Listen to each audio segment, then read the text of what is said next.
Hello दोस्तों, कैसे हो आप। मैं आशा करता हूं आप लोग बहुत बढ़िया होंगे, मस्त होंगे, जबरदस्त होंगे और आप लोगों का प्रिपरेशन बहुत बेहतर ढंग से चल रहा होगा। और जैसा कि आप जानते हैं कि मैं आप लोगों के लिए मैथ्स और हिंदी लेकर के आता हूं। जितने भी आपको टीचर्स एग्जाम होते हैं, जैसे सीटेट हो गया, यूपी टेट हो गया, केवीएस हो गया, इन सभी के लिए आज मैं बात करने वाला हूँ हिंदी पर। जो भी आपको हिंदी से प्रश्न पूछे जाते हैं और जैसे प्रश्न पूछे जाते हैं उन सभी प्रश्नों को हम चर्चा करेंगे। आज हम लोग पहले इसमें हम लोग चर्चा करेंगे इसके सिलेबस पर, उसके बाद केवीएस में 2018 के जो भी पूछे हुए प्रश्न हैं उन पर हम लोग चर्चा करेंगे। यहाँ हम लोग संपूर्ण हिंदी के बारे में चर्चा करेंगे। जितने आपको हिंदी पूछी जाती है जैसी जैसी, उन सभी के बारे में हम लोग चर्चा करेंगे। और मैं आपको बता दूं कि मैं आप लोगों के लिए प्रीवियस ईयर प्रश्नों को करवाऊंगा जो आपको बीएड में पूछा जाता है, या फिर स्टेट में पूछा जाता है, या यूपी टेट में पूछा जाता है, या फिर बीटेट में पूछा जाता है, या फिर सीटेट में पूछा जाता है, या फिर केवीएस में पूछा जाता है। अर्थात जितने भी तरह के आपको एग्जाम्स होते हैं, यदि उसमें हिंदी पूछी जाती है टेट एग्जाम में, तो उन सभी के हिंदी के बारे में हम लोग यहाँ पर चर्चा करेंगे। उनके प्रश्नों को देखेंगे जो कि प्रीवियस ईयर प्रश्नों में पूछे गए हैं। आज हम लोग वैसे प्रश्नों को देखेंगे जो आपको केवीएस 2018 में पूछे गए हैं। तो चलिए, इससे पहले हम लोग हिंदी का जो सिलेबस है, क्या आपको पढ़ना है, उस पर हम लोग चर्चा कर लेते हैं। उसके बाद हम लोग प्रश्नों की ओर चलेंगे। तो चलिए, बिना विलंब के हम लोग हिंदी के सिलेबस को देख लेते हैं, उसके बाद प्रश्नों की ओर चलते हैं। अब देखिए दोस्तों, ये आपका हिंदी का सिलेबस है। यदि हम यहीं पर केवीएस पीआरटी के हिंदी के बारे में बात करें तो आपका जो केवीएस का हिंदी है ना, उसमें आपको 20 मार्क्स का हिंदी पूछा आता है। 20 मार्क्स आपको हिंदी पूछा आता है। अब आपको इसके सिलेबस में क्या क्या पढ़ना है। इसके सिलेबस में आपको संज्ञा पढ़ना है, सर्वनाम पढ़ना है, विशेषण पढ़ना है, क्रिया अव्यय पढ़ना है, लिंग पढ़ना है, लिंग पुल्लिंग अर्थात जो भी लिंग पुल्लिंग है उस उपसर्ग और प्रत्यय पढ़ना है, वचन पढ़ना है कि एक वचन है, बहुवचन है, द्विवचन है, क्या है उसके बारे में आपको पढ़ना है। विलोम अर्थात विपरीतार्थक शब्दों के बारे में पढ़ना है। समरूपी भिन्नार्थक शब्द कहने का अर्थ क्या है। श्रुति समभिन्नार्थक शब्द सुनने में एक जैसे लेकिन उनके अर्थ भिन्न निकले, उनको आपको पढ़ना है। यहाँ पर मुहावरे पढ़ना है, अलंकार पढ़ना है, विराम चिन्ह पढ़ना है, ठीक है ना। आपका पद परिचय संधि के बारे में आपको पढ़ना है, ठीक है ना। एक आर्थिक शब्द, एक शब्द जो आपको है उनके बारे में आपको एक अर्थ देने वाले शब्दों के बारे में आपको पढ़ना है। अनेक अर्थ देने वाले शब्दों के बारे में आपको पढ़ना है, ठीक है ना। तत्सम के बारे में पढ़ना है, तद्भव के बारे में पढ़ना है, समास के बारे में पढ़ना है, मुहावरे के बारे में पढ़ना है, लोकोक्तियों के बारे में पढ़ना है। इतनी सभी चीजें आपको पढ़ना है। यहाँ पे यदि हम व्याकरण की बात करें तो जो आपको व्याकरण आपको आया था केवीएस 2018 में, केवीएस जो 2018 में व्याकरण आया था वो आपको 8 से 10 मार्क्स का आया था। जो है ना, ये व्याकरण आपको 8 से 10 मार्क्स का पूछ सकता है। उससे पहले 2018 से पहले केवीएस इतना टफ क्वेश्चंस नहीं पूछता था, व्याकरण से इतने क्वेश्चन नहीं होते थे। लेकिन 2018 में आपको 8 से 10 क्वेश्चन व्याकरण से भी, वो भी अच्छे अच्छे क्वेश्चन आपको पूछे हुए थे। इसलिए आपको उस पर ध्यान देना है, व्याकरण को अच्छी तरह से आपको ध्यान देना है। उससे पहले यदि क्वेश्चन देखेंगे केवीएस का, बहुत ही हल्के हल्के होते हैं। लेकिन 18 में ऐसा क्वेश्चन पूछ दिया कि आपको क्या क्या पढ़ना है। यदि यहीं पर हम वोकैब की बात करें, ठीक है ना, अर्थात समरूपी भिन्नार्थक ऐसे मुहावरे वाले जो प्रश्न है ना, ठीक है ना, उनके बारे में यदि हम लोग बात करें तो वो आपको यहाँ पर पूछे हुए थे। 6 से 8 मार्क्स के आपको पूछे हुए थे ऐसे प्रश्न जो कि आपको पूछ सकते हैं पुनः, क्योंकि वो जब पूछ रहा है तो पूछेगा ही। यहाँ पर यदि भाषा की उत्पत्ति से प्रश्न से भी आपको पूछा हुआ था, अर्थात जो हिंदी भाषा है इसकी उत्पत्ति कैसे हुई, कहाँ से हुई और इनके परिवार में कौन कौन सी भाषाएं हैं उसके बारे में। यहाँ पर आपको इसके भाषा से भी आपको यहाँ पर प्रश्न पूछे जाएंगे। और ये आपको प्रश्न उसमें 2 क्वेश्चन पूछा हुआ था, तो ये समझ कर रखिए कि 1 से 2 क्वेश्चन निश्चित है कि केवीएस पीआरटी आपको पूछेगा ही। भाषा से संबंधित प्रश्न की हिंदी भाषा की उत्पत्ति कैसे हुई उसके बारे में आपको पूछेगा। ये किस परिवार का है, ठीक है ना, लैंग्वेज, उसके बारे में आपको पूछेगा। तो मैं ऐसा करता हूं कि इतनी बात आप समझ गए हैं। तो चलिए हम लोग केवीएस पीआरटी के 2018 के प्रश्नों की ओर चलते हैं और देखते हैं कि कैसे कैसे प्रश्न आपको पूछे गए थे केवीएस पीआरटी में। तो चलिए बिना विलंब किए हम लोग प्रश्नों की ओर चलते हैं, उन्हें देखते हैं कि उनका आंसर क्या होगा और कैसे कैसे प्रश्न पूछे गए थे। अब देखिए दोस्तों, ये आपको केवीएस पीआरटी का 2018 में पूछा गया हिंदी है, जो कि सामान्य हिंदी इसमें 2 पार्ट में हिंदी पूछता है, 10-10 मार्क्स का पूछता है।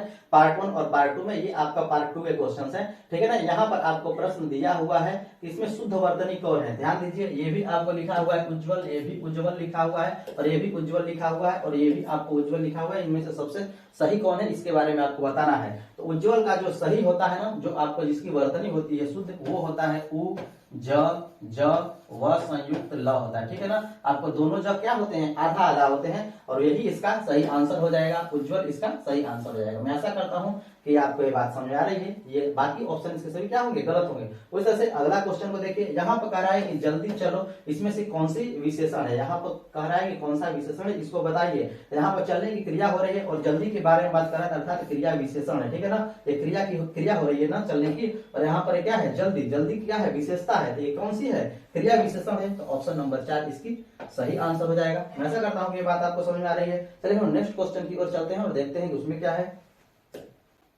अब देखिए दोस्तों, ये आपका क्वेश्चन ऐसे पूछ रहा है कौन सा शब्द पर्वत का पर्याय नहीं है। पर्याय जो नहीं है उसके बारे में आपको यहाँ पर बताना है। ये देखिए, भूधर है, नभ है, नग है, शैल है। जो आपको पर्वत का होता है ना, पहाड़ का, अर्थात उसको भूधर भी कहते हैं, नग भी कहते हैं, शैल भी कहते हैं। लेकिन नभ किसका है पर्यायवाची? ये आपको आकाश का है, ठीक है ना, गगन का है। तो ये आपको सही ऑप्शन कौन हो जाएगा? ऑप्शन नंबर 3 हो जाएगा, जो कि नहीं है पर्याय, बाकी सभी क्या है? पर्याय है। तो जैसे आगे देखिए, अगले प्रश्न में देखिए, ये अगला प्रश्न आपको कह रहा है कि शुभ चयन में कौन सा समास है, आपको यहाँ पर बताना है।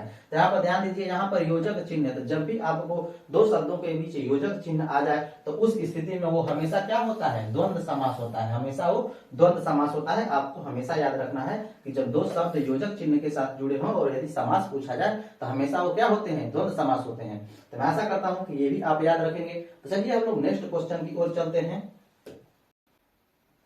अब देखिए दोस्तों, ये अगला क्वेश्चन है, कह रहा है कि छाती पर सांप लौटना मुहावरे का सही अर्थ इनमें से कौन सा है? ये आपको बताना है। छाती पर सांप लौटना का अर्थ क्या हुआ? क्या होता है इसका अर्थ? कष्ट पाना, या भयभीत होना, या साहस का कम करना, ठीक है ना, काम करना, या फिर ईर्ष्या करना। तो इसका सही आंसर आपको दोस्तों होता है ईर्ष्या करना। छाती पर सांप लौटने का अर्थ होता है ईर्ष्या करना। ईर्ष्या करना ही इसका सही ऑप्शन होगा। आगे चलिए अगले प्रश्न को हम लोग देखते हैं। अगला प्रश्न है, परिक्रमा शब्द में उपसर्ग क्या है? उपसर्ग इसमें से क्या है? तो उपसर्ग क्या होता है? किसी भी शब्द के आगे लग करके उस शब्द का अर्थ बदल देता है। और प्रत्यय क्या होता है? किसी भी शब्द के बाद में लग करके उसका अर्थ बदल देता है, वो उपसर्ग कहलाता है। और जो बाद में लगता है वो प्रत्यय कहलाता है। तो यहाँ पर बात कर रहा है उपसर्ग की, जो आगे लगा हुआ है उसके। तो इस परिक्रमा में क्या लगा हुआ है? आगे आपको परि लगा हुआ है। यदि इसके बारे में बात करें तो परिक्रमा, परि प्लस क्रम प्लस आ, ठीक है ना, मिल करके होते हैं क्या? परिक्रमा। तो यहाँ पर परि क्या है? उपसर्ग है, ये आपका उपसर्ग है।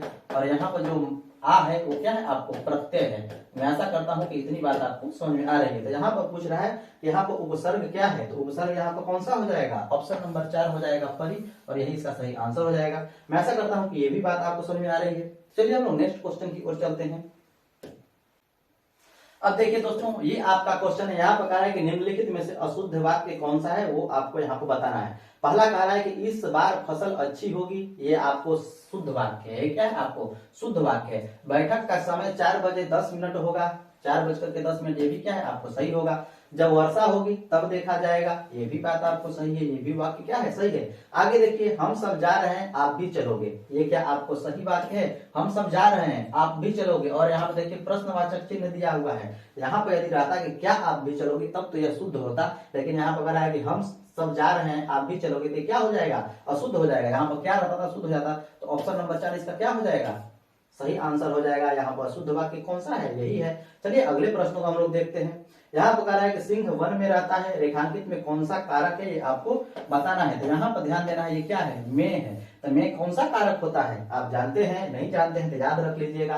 कर्ता ने कर्म को करण से, कर्ता ने कर्म को करण से, संप्रदान के लिए आपादान से, संबंध का के की, अधिकरण में। तो कौन सा कारक है? अधिकरण कारक है। अधिकरण ऑप्शन नंबर 4 है और यही इसका यहाँ पर सही आंसर हो जाएगा। मैं आशा करता हूं कि आपको बहुत ही आसानी से ये भी आपको समझ में आ गया होगा। तो हमेशा आपको याद रखना है, कर्ता ने कर्म को करण से, संप्रदान के लिए, आपादान से, संबंध का के की, अधिकरण में, पर, संबोधन हे अरे, ये आपको याद रखेंगे तो हमेशा आपको 1 नंबर निश्चित है कि मिल जाएंगे। मैं आशा करता हूं कि आपको बहुत ही आसानी समझ में आ गए होंगे, इसमें आपको कोई तकलीफ नहीं हुआ होगा और इसे याद रखेंगे। चलिए हम लोग नेक्स्ट क्वेश्चन की ओर चलते हैं। अब देखिए अगला क्वेश्चन इसमें कह रहा है कि विद्वान का स्त्रीलिंग क्या है। तो विद्वान का स्त्रीलिंग आपका विदुषी होता है, ठीक है ना। विद्वान का जो स्त्रीलिंग होता है वो विदुषी होता है, न कि विद्वत्ता और विद्वत्री और न कि विद्वान। आपको सही इसका स्त्रीलिंग क्या होता है? विदुषी होता है। और आगे यहाँ पर कह रहा है कि शाखा का बहुवचन आपको यहाँ पर कौन सा है?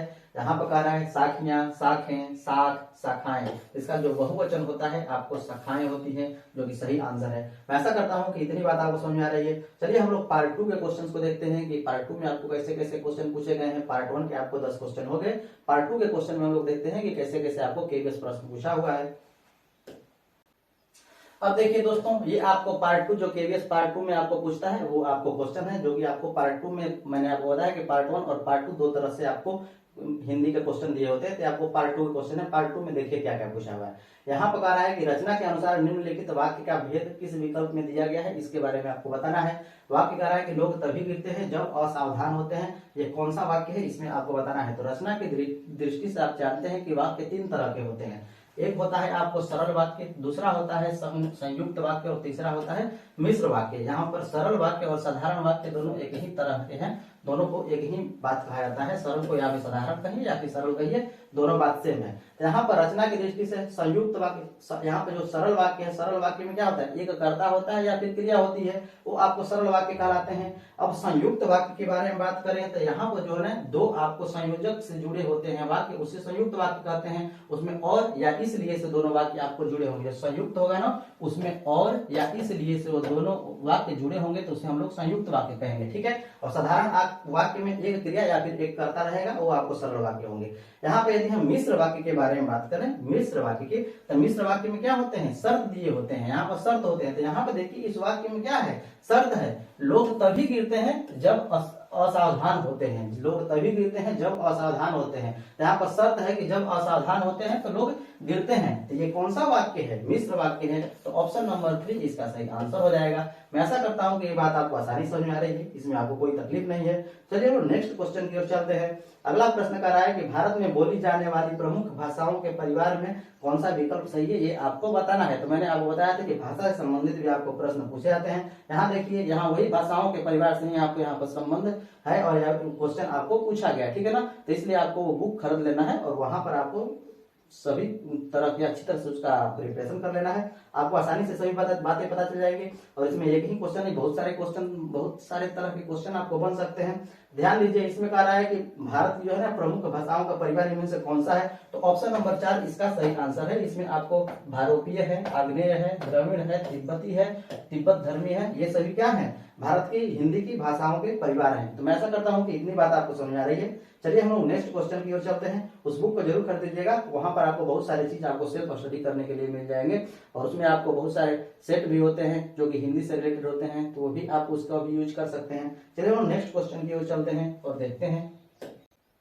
अब देखिए दोस्तों, ये आपका क्वेश्चन है। यहाँ पर प्रश्न कर रहा है कि इस मंदिर में लोग पीताम्बर पहनकर पूजा करते हैं, ये कौन सा समास है।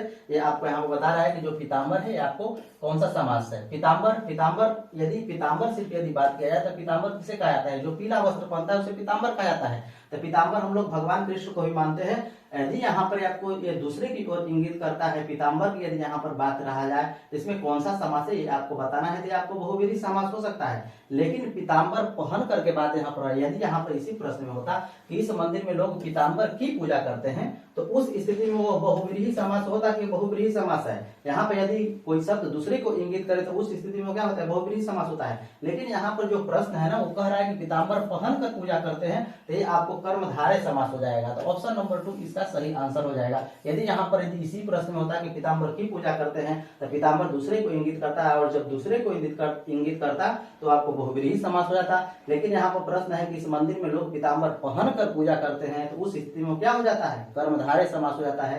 मैं ऐसा करता हूँ इतनी बात आपको समझ में आ रही है और इसे आपको याद रखना है। अगला प्रश्न देखिए, कह रहा है कि हमारे वीर सैनिक देश के लिए अपने यहाँ पर खाली स्थान है और लगा देते हैं, इसके बारे में आपको यहाँ पूछ रहा है कौन सा ऑप्शन है। जान फूंकना, यहाँ पर क्या ऑप्शन हो सकता है, जान निकालना, ये भी ऑप्शन हो सकता है, नहीं हो सकता है, जान लेना, ये भी ऑप्शन नहीं हो सकता है, हाँ जान लगा देते हैं, ये ऑप्शन इसका सही है। ऑप्शन नंबर 3 इसका सही आंसर हो जाएगा।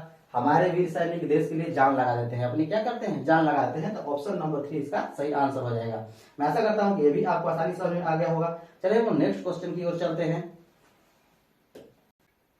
अब देखिए दोस्तों, ये आपका क्वेश्चन है कि निम्नलिखित शब्दों में व्याकरणिक कोटियां किस विकल्प में ठीक ठीक प्रदर्शित की गई हैं, ये आपको बताना है। यहाँ पर दिया हुआ है कि सुंदरता, सुंदरता आपको क्या है। यदि हम सुंदरता के बारे में बात करें कि सुंदरता, ठीक है ना, सुंदरता, सुंदर और प्लस ता मिलकर के सुंदरता बना है, ठीक है ना। तो यहाँ पर जो है ना, सुंदर क्या है, विशेषण है। सुंदर आपका यहाँ पर विशेषण है। लेकिन यदि यहीं पर सुंदरता की बात किया जाए तो सुंदरता क्या हो जाता है, सुंदरता को क्या हो जाता है, आपको संज्ञा हो जाती है। क्यों संज्ञा होती है, ये आपको विशेषता बताने लगती है, ठीक है ना, विशेषता, आपको सुंदर होने की विशेषता बताने लगती है। और जब ये विशेषता बताने लगे तो उस स्थिति में क्या हो जाएगी, ये संज्ञा हो जाएगी, न कि आपका विशेषण ही रह जाएगी। तो यहाँ पर जो सुंदरता है वो आपको संज्ञा हो जाती है, अर्थात भाववाचक संज्ञा। सुंदर होने का भाव यहाँ पर प्रकट कर रहा है सुंदरता, उस स्थिति में क्या हो जाएगी, भाववाचक संज्ञा हो जाएगी। तो इसका ऑप्शन नंबर सही आंसर हो जाएगा। बाकी इसके ऑप्शन विशेषण वाले क्या होते हैं, सुंदर, सुंदरता आपको विशेषता है, लेकिन सुंदरता जब हो जाए तो उस स्थिति में वो भाववाचक संज्ञा प्रकट करता है, और जब भाववाचक संज्ञा प्रकट करेगा तो संज्ञा हो जाएगा। तो ऑप्शन जो संज्ञा वाला है वही इसका सही आंसर हो जाएगा, न कि विशेषण, ठीक है ना। सुंदर आपका यहाँ पर विशेषण है, लेकिन सुंदरता क्या हो जाएगी, भाववाचक संज्ञा हो जाएगी। मैं ऐसा करता हूँ कितनी बात आपको समझ में आ रही है, तो इसका ऑप्शन नंबर 4 सही आंसर हो जाएगा। उसी से अगले प्रश्न को देखिए, यहाँ पर कह रहा है कि संस्कृत मूल के जो शब्द उसी रूप में हिंदी में आ गए हैं उन्हें क्या कहेंगे, यहाँ पे आपको पूछ रहा है। तो उनको हम लोग कहते हैं तत्सम। जो मूल जो संस्कृत में जैसे हैं वैसे आपको हिंदी में आ गए हैं तो उन्हें हम लोग तत्सम कहते हैं, और जो यहाँ पर उसके बदल करके रूप आ जाता है वो आपको तद्भव कहलाता है। जैसे मान लीजिए कि यहाँ पर जो तत्सम शब्द हुए, सूर्य होगा, सूर्य क्या है, हिंदी में भी सूर्य है और संस्कृत में भी सूर्य है, तो उस स्थिति में सूर्य का ज्यों का त्यों सूर्य आ गया, यहाँ पर वो क्या हो गया, तत्सम शब्द हो गया। और उसी तरह यदि तद्भव की बात करें तो यहाँ पर सूरज हो गया, तो सूर्य से ही बदल करके बदला हुआ रूप आ गया, तो वो क्या हो गया, तद्भव हो गया। तो इसका जो सही ऑप्शन है, जो ज्यों का त्यों आ जाते हैं उसी के बारे में यहाँ से पूछ रहा है कि जो उसी रूप में आ जाते हैं, तो उसी रूप में कौन आते हैं, तत्सम आते हैं। और तत्सम क्या होता है, उसका वही रूप होता है, ठीक है ना, जो कि आपको संस्कृत के मूल शब्द होते हैं। मूल शब्द में जो मूल शब्द नहीं आ गया तो उस स्थिति में उसे तत्सम कहते हैं, जो बिगड़ करके आया उसे हम लोग तद्भव कहते हैं। तो मैं ऐसा करता हूँ कि इतनी बात आपको समझ में आ रही है। चलिए हम लोग नेक्स्ट क्वेश्चन की ओर चलते हैं। अब देखिए दोस्तों, ये आपका क्वेश्चन है। यहाँ पर क्वेश्चन में कह रहा है कि प्रतिकूलता शब्द में प्रयुक्त उपसर्ग और प्रत्यय के बारे में आपको बताना है कि कौन सा उपसर्ग है, कौन सा प्रत्यय है और इसका कौन सा ऑप्शन सही है। तो ध्यान दीजिए, ये जो शब्द है ये किससे किससे मिलकर बना है, प्रति, ठीक है ना, धन, कूल,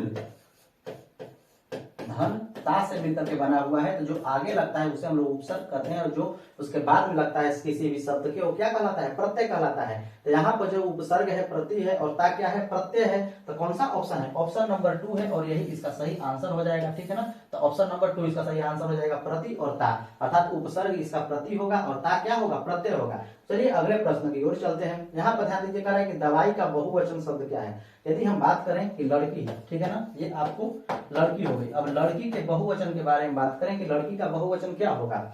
लड़की का बहुवचन क्या होता है, लड़कियां होता है, लड़कियां आपके इसका बहुवचन हुआ, ठीक है।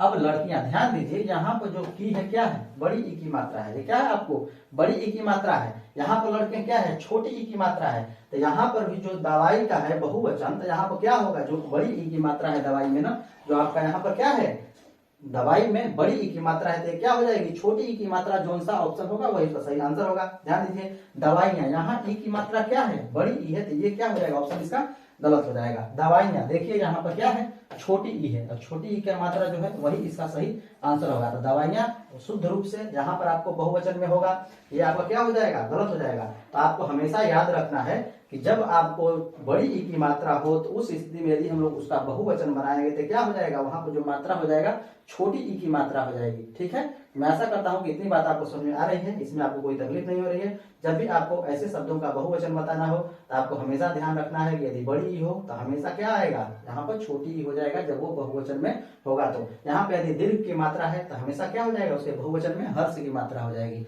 मैं ऐसा करता हूँ कि इतनी बात आपको समझ में आ रही है। तो चलिए हम नेक्स्ट क्वेश्चन की ओर चलते हैं और देखते हैं कैसा प्रश्न है। अब देखिए दोस्तों, ये आपका क्वेश्चन है। यहाँ पर कह रहा है कि श्रीमान का स्त्रीलिंग रूप कौन सा है, ये आपको बताना है। तो श्रीमान का तो आप जानते हैं श्रीमती है, लेकिन श्रीमती कौन सा है, ध्यान से दीजिए। ये क्या है, हर्षकार से ये क्या हो जाएगा, गलत हो जाएगा। ये हर्षकार से हो गया, ये भी आपका गलत हो जाएगा। श्रीमानी, ये भी गलत है। तो श्रीमती इसका सही ऑप्शन हो जाएगा। तो आप जानते हैं श्रीमती तो सब में लिखा हुआ है, लेकिन क्या है, सभी गलत लिखे हैं। तो ओरिजिनल श्रीमती कौन सा लिखा हुआ है, सबसे शुद्ध वर्तनी यही है, और यही इसका सही आंसर हो जाएगा। चलिए आगे अगले प्रश्न की ओर हम लोग चलते हैं। अगला प्रश्न कर रहा है कि खड़ी बोली हिंदी में रचना वाले प्रथम कवि किसे माना जाता है। खड़ी बोली की जो हिंदी की रचना की है उनमें सबसे प्रथम व्यक्ति हम लोग किसे मानते हैं, तो वो है आपको अमीर खुसरो। अमीर खुसरो को ही हम लोग खड़ी बोली के रचनाकर, प्रथम रचनाकर हम लोग मानते हैं, ठीक है ना। तो ऑप्शन नंबर 2 इसका सही आंसर हो जाएगा। मैं ऐसा करता हूं कि आज का सेशन सेशन आप लोगों को बहुत बढ़िया लगा होगा। यदि बढ़िया लगा है तो लाइक से सब्सक्राइब जरूर कर दीजिएगा और अपने दोस्तों में भी शेयर कर दीजिएगा। आज के लिए इतना ही। इसी तरह की वीडियो के लिए इस चैनल को बने रहिएगा। देखने के लिए धन्यवाद। मिलते हैं हम नेक्स्ट इंटरेस्टिंग वीडियो में।